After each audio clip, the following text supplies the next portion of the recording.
Maurya study centre के YouTube channel पर आप सभी का स्वागत है। मैं राहुल मौर्य आप सभी को मौर्य स्टडी सेंटर के यूट्यूब चैनल पर स्वागत करता हूं। आइए हम अपने क्लास की शुरुआत करते हैं। हमारा क्लास 9th का मैथ्स का है, जो कि प्रश्नावली 1.1 आप लोग देख पा रहे हैं। तो सबसे पहले यदि आप हमारे चैनल पर नए हैं तो आप हमारे चैनल को सब्सक्राइब कीजिए, लाइक कीजिए और शेयर करना न भूलें। आइए इसी के साथ हम अपने क्लास की शुरुआत करते हैं। तो देखते हैं कि आज का क्वेश्चन हम लोगों का क्या है।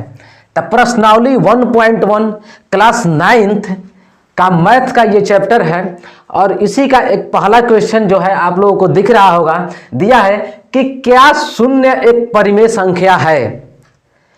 क्या इसे आप P/Q के रूप में लिख सकते हैं, जहां P और Q पूर्णांक है और Q not is equal to 0। तो सबसे पहली बात कि परिमेय संख्या हम लोग कहते किसको हैं, परिमेय संख्या कहते किसको हैं। तो देखिए परिमेय संख्या किसको कहते हैं, तो वैसी संख्या जो P/Q के रूप में हो और Q not is equal to 0 यानी Q 0 के बराबर न हो, तो उसे हम लोग क्या कहते हैं, परिमेय संख्या कहते हैं। तो परिमेय संख्या तो वही पूछ रहा है कि हम लोग को बताना है कि शून्य जो है वो परिमेय संख्या है कि नहीं है। परिमेय संख्या यदि है तो इसको बताना है कि इसे हम P/Q के रूप में लिख सकते हैं या नहीं। तो देखिए यदि हम लोग यहाँ शून्य लिखते हैं, तो ये देख रहे हैं आप लोग क्या है, शून्य है। तो शून्य हम लोग लिख रहे हैं, तो कोई भी हम लोग यदि अंक लिखते हैं, मान लीजिए हम लोग 2 लिख दिए, 3 लिख दिए, 4 लिख दिए, तो इसके नीचे जो क्या होता है, एक छिपा रहता है, एक क्या होता है, छिपा रहता है। उसी तरह 0 हम लिख दिए, तो 0 के नीचे क्या है, एक छिपा है। तो इसे हम लोग P/Q के रूप में लिख सकते हैं। 0 को हम लोग P/Q के रूप में लिख दिए कि नहीं लिख दिए, लिख दिए। जहां कह रहा है Q not is equal to 0 यानी नीचे वाला जो होना चाहिए वो 0 नहीं होना चाहिए। तो देखिए हमारा 0 नहीं है नीचे, यानी Q जो है क्या है, 0 नहीं है। यहां आप लिखेंगे कि हाँ, लिख देंगे कि 0 को हम लोग क्या P/Q के रूप में लिख सकते हैं। देखिए यहां हम लोग लिख देंगे, इसको मिटा देते हैं।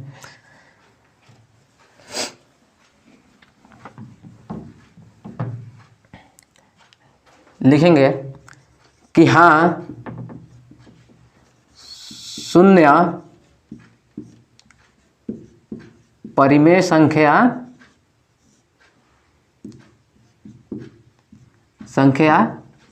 है। ऐसे हम बताना है कि इसे आप P/Q के रूप में लिख सकते हैं। तो लिख सकते हैं जैसे में आप लिख दीजिए 0/1 या 0/2 भी लिख दीजिए, क्या दिक्कत है। इसे हम P/Q के रूप में नहीं लिख देंगे, तो वहीं P/Q के रूप में हम लिख सकते हैं। नेक्स्ट आप देखेंगे कि नेक्स्ट हम लोग का क्वेश्चन है कि 3 और 4 के बीच 6 परिमेय संख्या ज्ञात कीजिए। तो कभी भी कहेगा कि कोई भी संख्या दे दिया, कोई भी अंक दे दिया, कह देगा कि उनके बीच में 6 परिमेय संख्या ज्ञात कीजिए, 5 परिमेय संख्या ज्ञात कीजिए या 4 परिमेय संख्या ज्ञात कीजिए। यदि यहाँ पर कह रहा है कि 6 परिमेय संख्या ज्ञात कीजिए, तो 6 में 1 जोड़ देंगे तो कितना हो जाएगा, 7 हो जाएगा। तो देखिएगा क्या करेंगे, 3 और 4 के बीच कहा है ना जी, तो 3 और 4, तो 3 में क्या कर देंगे, गुणा करेंगे 7/7, ऊपर भी 7 का और नीचे भी 7 का। कि हम लोग जब कटाएंगे तो इसका मान क्या आ जाएगा, 1 आ जाएगा। और जब 3 1 से गुणा करेंगे तो वही मान रह जाएगा। इसीलिए ऊपर भी 7 से गुणा करेंगे और नीचे भी 7 से गुणा करेंगे 3 में, और 4 में भी ऊपर भी 7 से गुणा करेंगे और नीचे भी 7 से गुणा करेंगे। तो 7 × 21/7 और 7 चौक 28/7। और अब इन दोनों के बीच में हम लोग 6 परिमेय संख्या लिख देंगे। जैसे देखिए आंसर राउंड में क्या होगा, 6 परिमेय संख्या 21/7 के बाद क्या आता है, 22/7, 23/7, 24/7, 25/7 और 26/7 और 27/7, यानी 6 परिमेय संख्या हम लोग को लिखना था। लिख दिए 1 2 3 4 5 6 परिमेय संख्या हो गया कि नहीं हो गया। 21/7 और 28/7 के बीच लिख दिए, यानी 3/4। यदि हम लोग कटाएंगे इसको 7 और 7 को कटा देंगे तो 1 ही आएगा, यानी 3 और 1 से गुणा कर देंगे तो 3 ही आएगा। ठीक, 4 में एक कटा देंगे तो 4 और 1 से गुणा कर देंगे तो 1 ही आएगा। इसीलिए हम लोग 7 और 7 ऊपर नीचे अंश और हर में दोनों में किए हैं। अब देखिए नेक्स्ट है तीसरा नंबर क्वेश्चन कह रहा है कि 3/5 और 4/5 के बीच 5 परिमेय संख्या ज्ञात कीजिए। तो देखिए यहाँ 6 परिमेय संख्या ज्ञात करना था तो 6 में 1 जोड़े तो 7 और 7 से वो अंश में और हर में गुणा कर दिए। उसी तरह से यहाँ कह रहे 5 और 5 में 1 जोड़ेंगे तो क्या हो जाएगा 6 और 6 से अंश और हर में क्या कर देंगे गुणा कर देंगे। इसको देखिए हम लोग यहाँ पर हल कर लेते हैं। इसको हम लोग यहाँ पे हल करेंगे तो दिया है 3/5 और 4/5 तो यहाँ लिखेंगे 3/5 हल लिख के 3/5 और क्या दिया है 4/5 और यहां गुणा करेंगे किससे 5 दिया है तो 5 में 1 जोड़ेंगे तो 6 से गुणा कर देंगे 6 ऊपर और 6 नीचे भी 6 ऊपर और 6 अंश में भी और 6 हर में भी। इसमें भी 6 अंश में भी और 6 हर में भी गुणा करेंगे तो देखिए क्या हो जाएगा 6 और 3 से गुणा करेंगे तो हो जाएगा 18 और 6 और 5 से गुणा करेंगे हो जाएगा 30, 6 और 4 से गुणा करेंगे हो जाएगा 24 और 6 और 5 से गुणा करेंगे क्या हो जाएगा 30। देखिए दोनों में हर समान है और अंश भिन्न भिन्न है यानी 18 और 24 है तो इन दोनों के बीच हम लोग को क्या लिखना है 5 परिमेय संख्या लिखना है यानी 18/30 और 24/30 के बीच 5 परिमेय संख्या लिखना है। यानी आपका आंसर क्या होगा आंसर हो जाएगा 19/30, 20/30, 21/30, 22/30, 23/30 यानी 5 परिमेय संख्या होगा कि नहीं 1 2 3 4 5 परिमेय संख्या हो गया। चलिए अब नेक्स्ट क्वेश्चन को देखेंगे। अगला क्वेश्चन नंबर 4 है। तो क्वेश्चन नंबर 4 देखते हैं कि क्या दिया है। कह रहे नीचे दिए गए कथन सत्य है या असत्य है, कारण के साथ अपने उत्तर दीजिए। यानी नीचे जो ये कथन दिया गया है 1 नंबर 2 नंबर और 3 नंबर ये बताना है कि सत्य है या असत्य है और बताना है कि सत्य है तो क्यों सत्य है। आइए देखते हैं। पहला दिया है कि प्रत्येक प्राकृत संख्या एक पूर्ण संख्या होती है। यहाँ संख्या छूट गया है।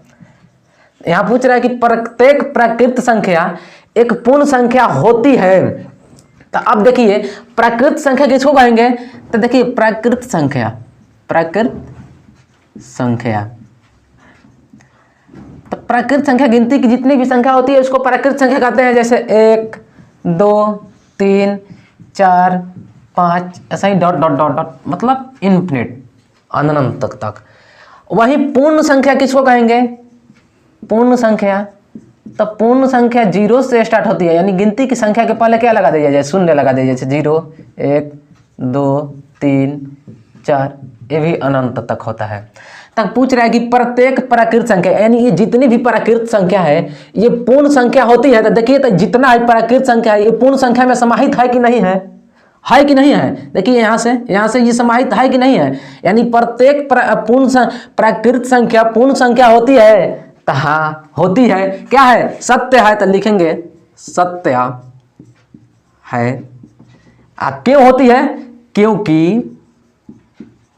क्योंकि सभी प्राकृत संख्या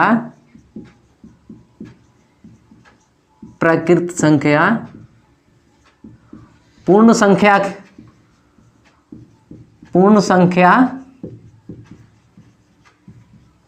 में समाहित है चाहे शामिल होती है। पूर्ण संख्या में शामिल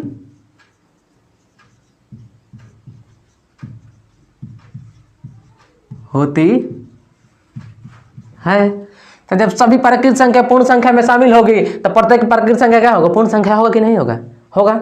अब देखिए नेक्स्ट देखते हैं कि प्रत्येक पूर्णांक एक पूर्ण संख्या होती है। तो देखिए पूर्णांक संख्या किसको कहते हैं।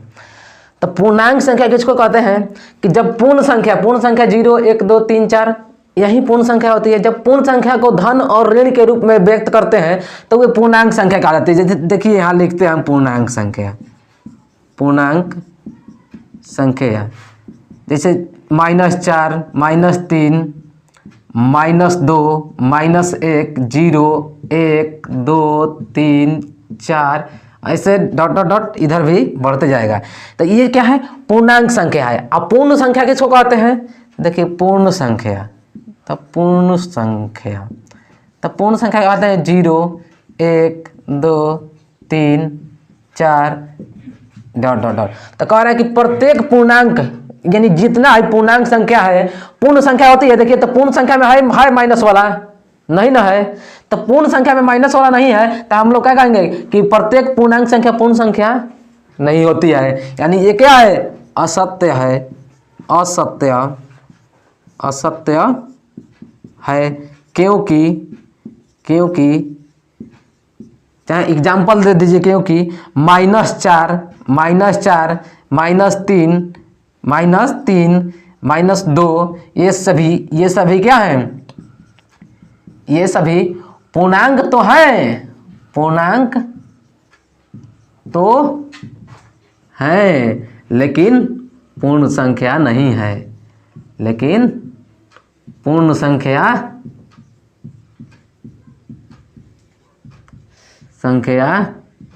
नहीं है। जब -3 -2 -4 ये सब क्या है? पूर्णांक तो है लेकिन पूर्ण संख्या नहीं है। तो प्रत्येक पूर्णांक एक पूर्ण संख्या होती है? तो नहीं होगी। अब देखिए दिया है नेक्स्ट कि प्रत्येक परिमेय संख्या एक पूर्ण संख्या होती है। तो प्रत्येक परिमेय संख्या यानी परिमेय संख्या किसको कहते हैं? जैसे परिमेय संख्या जो P/Q के रूप में हो, यानी 1/2 1/2/3 ये सभी क्या है? परिमेय संख्या है। अब पूर्ण संख्या किसको कहेंगे? तो पूर्ण संख्या हम लोग कहते हैं ये परिमेय हो गया, परिमेय। अब पूर्ण संख्या तो 0 1 2 3 4 ये सभी क्या है? पूर्ण संख्या है। तो प्रत्येक परिमेय संख्या ये क्या है? परिमेय संख्या 1/2 2/3 एक पूर्ण संख्या होती है। यानी ये परिमेय संख्या पूर्ण संख्या है पूर्ण संख्या नहीं ना है। 0 भी उसमें शामिल होता है, 1 2 3 4 भी शामिल होता है, तो नहीं है। तो लिखेंगे क्या है? असत्य। ये जो कथन है क्या है? असत्य है। क्योंकि 1/2 2/3 ऐसे ही डॉट डॉट डॉट आगे भी कोई परिमेय संख्या पूर्ण संख्या नहीं होती है, नहीं होती है। इसी तरह से आज लास्ट क्वेश्चन था 4 नंबर। तो क्वेश्चन हम लोग का लास्ट हुआ। ये प्रश्नावली 1.1 आज यहीं पर समाप्त करते हैं। नेक्स्ट 1.2 का शुरुआत करेंगे नेक्स्ट वीडियो में। आज के लिए इतना ही।